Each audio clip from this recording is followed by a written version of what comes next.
We had a small group in church, and we had Bible study, and we had a book of James.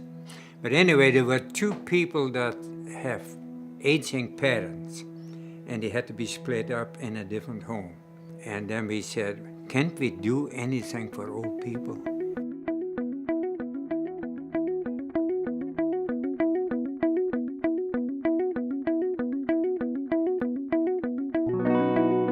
I saw that vision. I thought we had to do something for older people, and I could not see why we could not do that.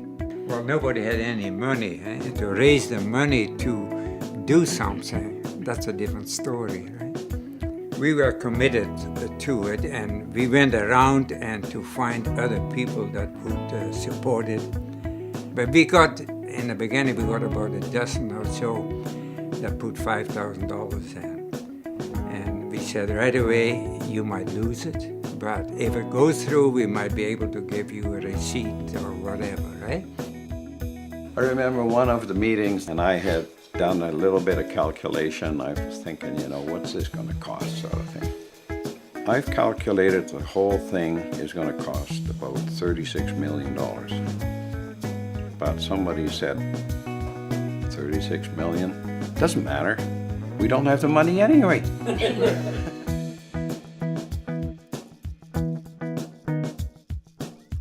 Somebody all of a sudden came by and said, I know a guy who has just moved here, and I think he can help us putting a plan together, because he's been involved in other places in Ontario, and he's been involved with developing, and that was Martin Van Huysen. The first entry point for us as an organization was in October of 1993, when Eb Tolster, one of the Bible study committee members, gave me a call, as they were kind of looking at doing a project and were somewhat frustrated with their inability to move things forward. They were targeting and buying land, and they didn't even have so much as a corporate entity in terms of how they might go through to purchase land. I basically told them that they needed to think of it like a bridge building from island to island, getting ultimately to the mainland where you want to go.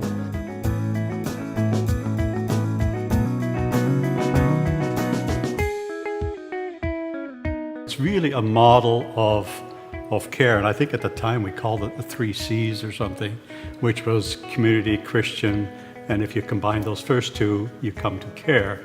And from a senior's point of view, that's a model. I believe it was they were trying to raise $100,000. We did in the end raise $100,000 on the promise that this money would never be returned to the people that put up the money. And then the Elim Foundation achieved charitable status approval in late '94. The amount of hours that were put in by everyone, the amount of faith, even enterprises like Burnaby Lake, who could have gone to the market and probably done better than Elim and had a lot more surety of cash flow, but they understood the benefit of community, and without that kind of win-win understanding and the comprehension of what this community could do, Elim would have struggled. All along these steps, you could see that people were convinced that this was going to happen. They were willing to be part of it, even when there was hardly any solid stuff that we could say, see, we've got the money backed up over here, so your investment is safe. And it was all along a matter of faith. Everything fell in place. It's amazing, really. And it's a lot bigger than our vision was in the beginning. We never thought that big. Elim is a wonderful village. It's the fruition of a vision. I think at its core, we achieved all the benchmarks that initial group wanted to achieve. And we're now 20 years down the road. We've achieved all the targets on that initial vision. And I think over the years, the agenda of Elim has been honored, and that's why you see the vision you do.